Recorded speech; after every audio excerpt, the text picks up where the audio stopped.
अस्सलाम वालेकुम dear viewers, I am Mohammad Aqib Shabir और आज हमारी मेटाप्लॉमिक्स लेक्चर सीरीज का है लेक्चर नंबर 2, जिसमें हम ये डिस्कस करेंगे कि हम मेटाप्लॉमिक या स्पेक्ट्रोस्कोपिक डाटा को प्री प्रोसेस कैसे कर सकते हैं। अब इसके लिए हम जो टूल यूज करने जा रहे हैं दैट इज मेटाबो एनालिस्ट। तो चलिए हम देखते हैं कि मेटाबो एनालिस्ट को यूज करते हुए डाटा प्री प्रोसेसिंग के लिए हम डाटा को इनपुट कैसे करते हैं, प्रोसेस कैसे करते हैं और रिजल्ट्स को किस तरह से इंटरप्रेट करते हैं। जी डियर व्यूअर्स, तो अभी हम एक्सप्लोर करने जा रहे हैं मेटाबो एनालिस्ट को अपने स्पेक्ट्रल डाटा की प्री प्रोसेसिंग के लिए। तो सबसे पहले हम मेटाबो एनालिस्ट को ओपन करते हैं। इसका यूआरएल है metaboanalyst.ca, जो कि मैं डिस्क्रिप्शन में इसका लिंक भी ऐड कर दूंगा। जैसे ही आप मेटाबो एनालिस्ट के पेज को ओपन करते हैं तो आपको सामने इस तरह का कुछ व्यू नज़र आता है। MetaboAnalyst 6.0 from raw spectra to biomarkers, patterns, functions and system biology. तो ये यहाँ से हमें पता चलता है कि ये मल्टीपल जो एनालिसिस हैं वो परफॉर्म कर सकता है रॉ स्पेक्ट्रल डाटा से। तो सबसे पहले हम यहाँ पे क्लिक हेयर टू स्टार्ट पे क्लिक करते हैं ताकि हम इसके जो इनपुट पेज है उसकी तरफ जा सकें। जैसे ही मैं यहाँ पे क्लिक करता हूँ तो देखिए मेरे सामने डिफरेंट मॉड्यूल्स आ गए हैं जो कि मेटाबो एनालिस्ट हमें ऑफर करता है। तो इस पे देखिए मल्टीपल एनालिसिस के मॉड्यूल्स मौजूद हैं, जैसा कि स्पेक्ट्रा प्रोसेसिंग है, फिर पीक डाटा की एनोटेशन है, फिर फंक्शनल एनालिसिस हैं, स्टैटिस्टिकल एनालिसिस हैं, बायोमार्कर एनालिसिस हैं, इनरिचमेंट एनालिसिस हैं एंड मैनी मोर। तो करंटली हमारा जो कंसर्न है वो स्पेक्ट्रा प्रोसेसिंग के साथ है।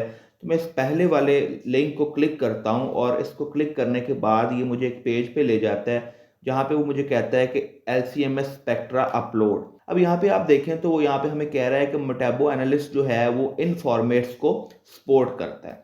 MZML है, MZXML है, CDF है या MZ डाटा है। तो ये स्पेक्ट्रल डाटा के फॉर्मेट्स होते हैं। इसके अलावा किसी भी फॉर्मेट में आप इसको अपलोड नहीं कर सकते और इन फॉर्मेट्स को भी आपने जिप करके विनरॉर या किसी भी जिपिंग सॉफ्टवेयर से जिप करके अपलोड करना होता है।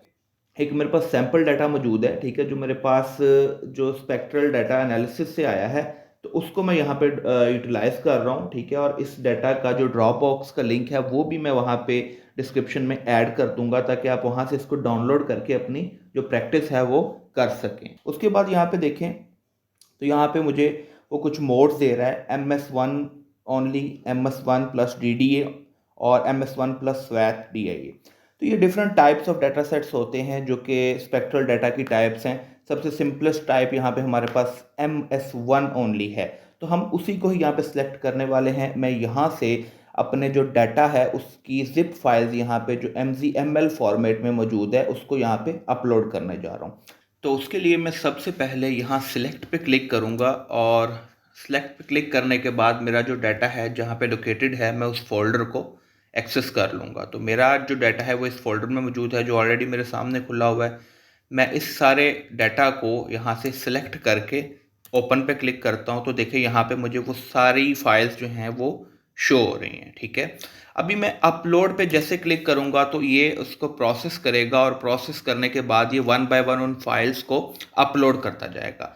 अच्छा, एक चीज़ यहाँ पे है कि जैसे ही ये फाइल्स की अपलोडिंग कंप्लीट होती जाएगी तो वो यहाँ से हाइड होती जाएंगी, लेकिन वो बैक एंड पे स्टोर रहेंगी। तो जैसे ही आपकी अपलोडिंग कंप्लीट होगी आपको यहाँ पे सक्सेसफुल लिखा नज़र आ जाएगा। आपने उसके बाद इस प्रोसीड के बटन को क्लिक करना है।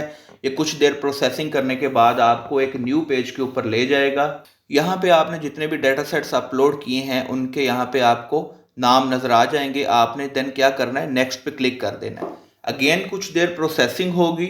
जब आप नेक्स्ट पे क्लिक करेंगे तो यहाँ पे देखें आपको ये डिफरेंट ऑप्शंस शो करेगा। यहाँ पे देखें तो उसने LCMS प्लेटफॉर्म का ऑप्शन दिया है, तो हम यहाँ पे जेनरिक प्लेटफॉर्म को ही यूज़ करेंगे। देन यहाँ पे उसने पीक पिकिंग के एल्गोरिथम्स दिए हुए हैं। तो पीक पिकिंग बेसिकली सबसे इनिशियल स्टेप होता है और यहाँ पे हम नॉर्मली सबसे बेस्ट है that is cent wave auto algorithm, हम इसी को ही चूज़ कर रहे हैं। देन पीक अलाइनमेंट यहाँ पे दी गई है। तो पीक अलाइनमेंट क्या करती है कि ये जो रिटेंशन टाइम है उसकी वेरिएशंस को करेक्ट करती है। ये इसकी मिनिमम फ्रैक्शन हम normally as a standard 0.8 select करते हैं, जो कि इंडिकेट करती है कि 80% जो सैंपल्स हैं मिनिमम उनको रिटेन किया जाए। देन पीक एनोटेशन है। पीक एनोटेशन यहाँ पे क्या करता है कि पीक एनोटेशन का जो प्रोग्राम है वो आपके सैंपल्स के अंदर डिफरेंट जो मेटाबोलाइट्स मौजूद हैं उनको आइडेंटिफाई एंड नेम्स हैं वो असाइन करता है। देन कंटेमिनेंट रिमूवल का ऑप्शन है, इसको हम चेक कर देते हैं कि जितने भी कंटेमिनेंट्स उसको मिले उनको वो रिमूव कर दे। और ब्लैंक सब्ट्रैक्शन का ऑप्शन है, इससे क्या होगा अगर हम इसको चेक कर देंगे तो ये यहाँ पे उसके अंदर जितने भी ब्लैंक सैंपल्स होंगे उनको सब्ट्रैक्ट कर देगा। देन हम जॉब को सबमिट कर देते हैं, कंफर्मेशन ले रहा है, हम इसको कंफर्म करके सबमिट कर देते हैं, प्रोसेसिंग करता है और उसके बाद आपका जो प्रोसीजर है एनालिसिस का वो यहाँ पे स्टार्ट हो जाता है। जैसे ही मेरी फाइल्स की अपलोडिंग कंप्लीट होगी तो यहाँ पे मुझे वो 100% का स्टेटस शो कर देगा और ये देखें everything for MS1 spectra has been finished successfully. तो मैं यहाँ पे फिर प्रोसीड पे क्लिक कर दूंगा। जैसे ही मैं प्रोसीड पे क्लिक करूंगा तो देखें कुछ देर के बाद मेरे सामने एक और पेज ओपन होगा जिस पे इस डाटा की सारी जो प्री प्रोसेसिंग है वो परफॉर्म हो गई होगी और इसके जो रिजल्ट्स हैं उसकी इंटरप्रिटेशन जो है वो मुझे यहाँ पे वो शो कर देगा। तो हमें जो यहाँ पे सबसे पहला पॉइंट नज़र आ रहा है that is PCA visualization. PCA is principal component analysis. इस ग्राफ के अंदर जो ग्रीन कलर के डॉट्स होंगे that will be quality controls, जिनको हम फॉर क्वालिटी चेक इसके साथ रन करते हैं। ब्लू कलर के जो पॉइंट्स होंगे वो यहाँ पे डिजीज सैंपल होंगे और रेड पॉइंट्स होंगे कंट्रोल सैंपल। इस सारे ग्राफ को अगर आप रोटेट करना चाहें तो आप अपने कर्सर की हेल्प से इसको रोटेट भी कर सकते हैं। आप इसकी डिफरेंट जो एंगल्स हैं वहाँ से इसको विजुलाइज भी कर सकते हैं। इस ग्राफ के अंदर जो सबसे पहली चीज़ है, अगर जो यहाँ पे आपको क्लस्टरिंग नज़र आ रही है, ये जो क्लस्टर्स आपको नज़र आ रहे हैं दैट आर बेसिकली पॉइंट्स जो कि रिप्रेजेंट करते हैं सिमिलैरिटी ऑफ मेटाबॉलिक प्रॉपर्टीज़ को, कि कौन से ऐसे मेटाबोलाइट्स हैं जिनकी प्रॉपर्टीज़ आपस में सिमिलर हैं। जबकि जो डिस्टेंट आपको पॉइंट्स नज़र आ रहे हैं वो बेसिकली इंडिकेट करते हैं कि ये वो क्लस्टर्स हैं जो कि लेस सिमिलर प्रॉपर्टीज इंडिकेट करते हैं विद अदर मेटाबोलाइट्स। उसके बाद यहाँ पे आए तो यहाँ पे देखिए हमें एक लोडिंग प्लॉट नज़र आता है, this is called a loading plot. तो ये हमें बताता है कि कौन से ऐसे मेटाबोलाइट्स हैं जो मैक्सिमम कंट्रीब्यूट कर रहे हैं इस प्रिंसिपल कंपोनेंट एनालिसिस के अंदर। तो देखिए यहाँ पे बहुत कम हमारे पास जो हैं वो पॉइंट्स हमें नज़र आ रहे हैं। तो ये मेजर वो ऐसे मेटाबोलाइट्स हैं जो इस पूरे एनालिसिस में मैक्सिमम कंट्रीब्यूशन जो है वो प्रोवाइड कर रहे हैं। अगर हम इस ग्राफ को डाउनलोड करना चाहें तो हम इजीली यहाँ पे क्लिक करके इस ग्राफ को PNG फॉर्मेट में डाउनलोड करके यूज़ कर सकते हैं अपने मैन्यूस्क्रिप्ट्स के अंदर या जहाँ भी आपको इसकी ज़रूरत हो। ओके जी, उसके बाद हमारे पास जो सेकंड पॉइंट है that is about intensity stats. तो ये जो पॉइंट है ये हमें बेसिकली हमारे डाटा की स्टैटिस्टिकल समरीज प्रोवाइड करता है related to mean, median and range. अब ये बेसिकली इंडिकेट करता है कि अगर हमारे डाटा के अंदर हाई वेरिएबिलिटी है तो इसका मतलब है कि डाटा को प्रॉपरली नॉर्मलाइज नहीं किया गया और उसकी मज़ीद नॉर्मलाइजेशन जो है वो रिक्वायर्ड है। जबकि अगर यहाँ पे लो वेरिएबिलिटी आपको नज़र आती है तो दैट मीन्स कि हमारा जो डाटा है वो स्टेबल है, डाटा की acquisition in a stable way perform की गई है। तो ये देखें यहाँ पे हमें इतनी कोई ख़ास वेरिएबिलिटी नज़र नहीं आ रही, बल्कि most of the data sets जो हैं वो हमें यहाँ पे एक अलाइंड पैटर्न में नज़र आ रहे हैं जो कि 20 के राउंड अबाउट यहाँ पे लाई कर रहे हैं। तो दैट मीन्स हमारा जो डाटा है वो लो वेरिएबिलिटी में है और इसकी एक्विजिशन जो है वो एक स्टेबल एक्विजिशन है, तो इसकी फर्दर नॉर्मलाइजेशन रिक्वायर्ड नहीं है। एंड देन नेक्स्ट इसका जो पॉइंट है दैट इज़ RT करेक्शन। तो RT करेक्शन जो है that is basically retention time correction. ये क्या करता है कि ये स्लाइड जो शिफ्ट्स हैं रिटेंशन टाइम के उनको एडजस्ट करता है। उस एडजस्टमेंट से क्या होता है कि डाटा की अलाइनमेंट जो है वो इम्प्रूव हो जाती है और इसमें जो मिसमैचेस हैं पीक्स के वो मिनिमाइज कर दिए जाते हैं। इसी तरह हमारे पास जो नेक्स्ट पॉइंट है that is about TIC plot.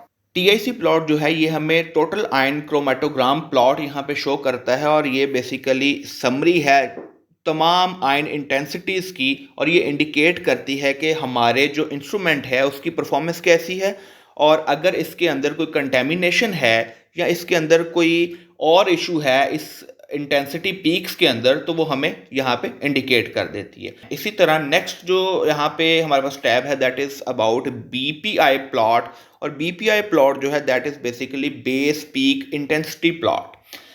अब बेस पीक इंटेंसिटी प्लॉट जो है ये हमें मोस्ट इंटेंस आयन जो हैं उनकी इंटेंसिटी शो करता है और हमें बताता है कि हर स्पेसिफिक पॉइंट के अंदर कौन से आयन थे जो कि मोस्ट इंटेंस थे। ये basically major signal trends show करता है आयन इंटेंसिटीज के। और देन फाइनली यहाँ पे हमें एक ऑप्शन मिलता है अलाइंड बीपीआई का। तो ये बेसिकली करेक्टेड रिटेंशन टाइम के साथ अलाइनमेंट है डिफरेंट बेस पीक इंटेंसिटीज की। तो यहाँ पे देखें नॉर्मली हमारी जो पीक्स हैं वो एक ऑप्टिमल रेंज में हमें शो हो रही हैं। तो दैट मीन्स कि हमारा जो यहाँ पे डाटा है वो एक जो स्टेबल डाटा है और इसको हम फर्दर किसी भी स्टडीज़ में यूटिलाइज कर सकते हैं। तो इन सारे एनालिसिस को कंप्लीट करने के बाद और इसकी डाटा रिपोर्ट्स और इसमें प्रोसेस्ड फाइल्स को डाउनलोड करने के लिए यहाँ पे हमारे पास एक डाउनलोड का ऑप्शन आता है। अगर हम इस ऑप्शन पे क्लिक कर दें तो ये कुछ देर इसको प्रोसेस करने के बाद हमें ये पेज शो करता है जहाँ से हम जिप फाइल में अपनी जो सारी प्रोसेस्ड फाइल्स हैं उनको डाउनलोड कर सकते हैं, या फिर हम यहाँ पे जनरेट रिपोर्ट का बटन क्लिक करके हम पीडीएफ में इसकी रिपोर्ट को भी अपने पास जो है वो डाउनलोड कर सकते हैं। जी व्यूअर्स, आई होप कि आपको data pre processing bye मेटाबो analyst समझ में आ गया होगा। हमारी मजीद इस तरह की वीडियोस देखने के लिए हमारे चैनल को लाइक और सब्सक्राइब कर दें और बेल आइकन को प्रेस कर दें ताकि आपको मजीद हमारी वीडियोस के नोटिफिकेशंस मिलते रहें। Thank you for watching. अल्लाह हाफिज़।